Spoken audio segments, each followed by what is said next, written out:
my name is Ruth Bacha and I'm a pediatric occupational therapist. I am the producer and director of this video series. Welcome to the Going on Outings overview section of the Inclusion Learning module. In this video, you will learn ways to plan and structure an outing to accommodate all the various needs of the girls in your troop. Learn ways to individualize the activities on the outing to meet the unique needs of each of the girls while keeping them all safe and accounted for. Learn the importance of pre- and post discussions with the girls in your troop to involve them in advocating for their needs and providing feedback for improvements. Taking the girls on outings expands their horizons and fosters personal growth in many areas. Taking girls with diverse needs on an outing does require some additional foresight and planning, but is well worth it. Here are some basic concepts to keep in mind. Hi, my name is Michele Vossler. I've been a volunteer for Girl Scouts of Western Washington for 15 years. My troop had a very diverse range of ability levels. I'd like to share with you my experience in successfully maintaining a troop for 12 years while making everybody feel included and valued. Let's talk about how to make day trips successful and stress-free for everyone, and inclusive for girls with a wide range of abilities. Let's pretend that your Girl Scout troop decided to use their cookie money to go to the zoo. Let's pretend you have a troop of 10 girls. Let's say they're brownies or juniors.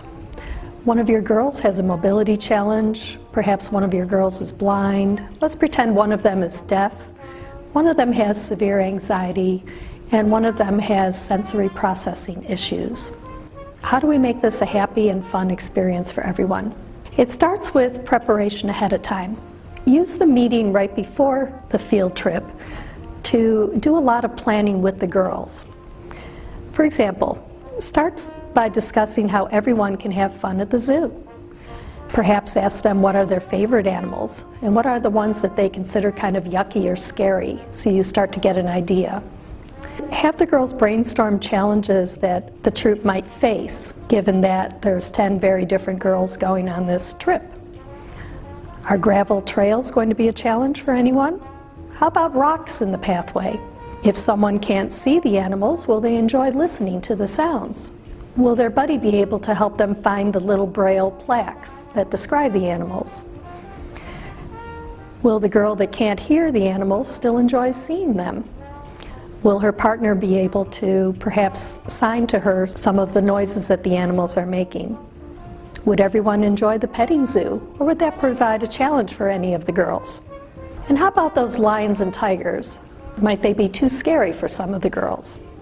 This is where you need to think about how many adults you're going to need, because your troop might have to split up temporarily to enjoy the zoo, so that everybody can have fun, but everybody stays safe. So how are you going to keep your troop together in a big place like that? I like to think of the troop in terms of a train. One leader is the engine, one leader is the caboose, and the girls are all very important cargo on the train. Never let any girls run ahead of the engine or lag behind the caboose. Those are the troop leaders' jobs. You'll need additional volunteers if you're going to split your train up along the way and meet back, so that some of the girls can enjoy the petting zoo while others can opt for maybe the touch and feel tank or go to the scary lions and tigers exhibit. Remember from your basic leader training that when you go on a day trip, you should always spot a place when you go in that would make a good meeting spot in case anybody gets lost or separated from the group.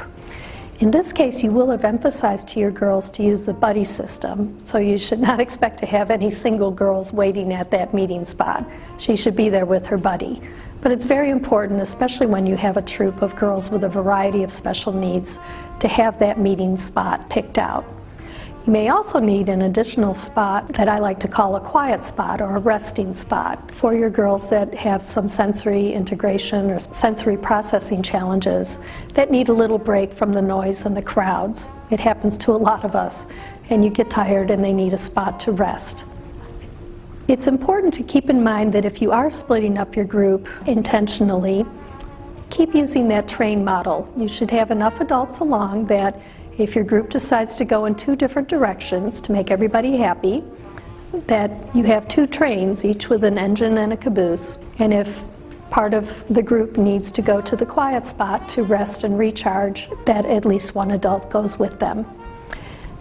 I find it very helpful, in fact imperative, that adults in charge wear a watch so that you can meet at specific times. This is very critical.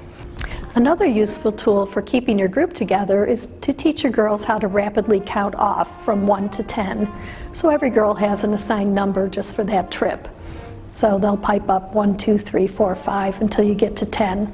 If somebody has a speaking challenge, have her buddy shout out her number for her. So somebody will say 7 and 8 are here. And you can use the count off system throughout the day. Just holler out, okay, everybody count off. And you quickly hear 1, 2, 3, back to 10, and you make sure that all your girls are in their places. It's also useful if you are splitting up your group that you know which girls are going with which group. And you can do small count-offs as your group is seeing two different parts of the zoo before you meet back up. I also find it helpful to consider wearing a troop t-shirt or a colorful bandana so that you can spot all the girls in your troop in a quick glance. Next, you need to talk about how you're going to get there. Girl Scouts always encourages public transportation where it makes sense, but it doesn't always make sense for every troop.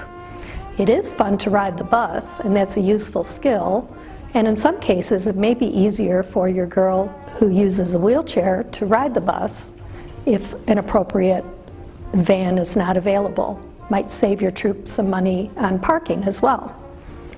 Whether you choose to ride a bus or a car, you'll need to consider having assigned seats. Always use the buddy system. Even if they're ambassadors, it doesn't matter.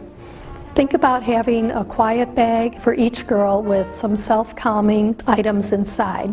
Self-calming items might be a book for some, might be snacks, water bottle, some sort of self-soothing tool that the girl is accustomed to using.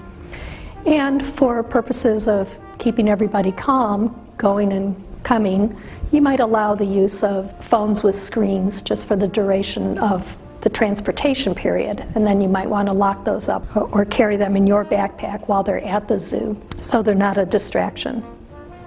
So you do your best to plan ahead of time.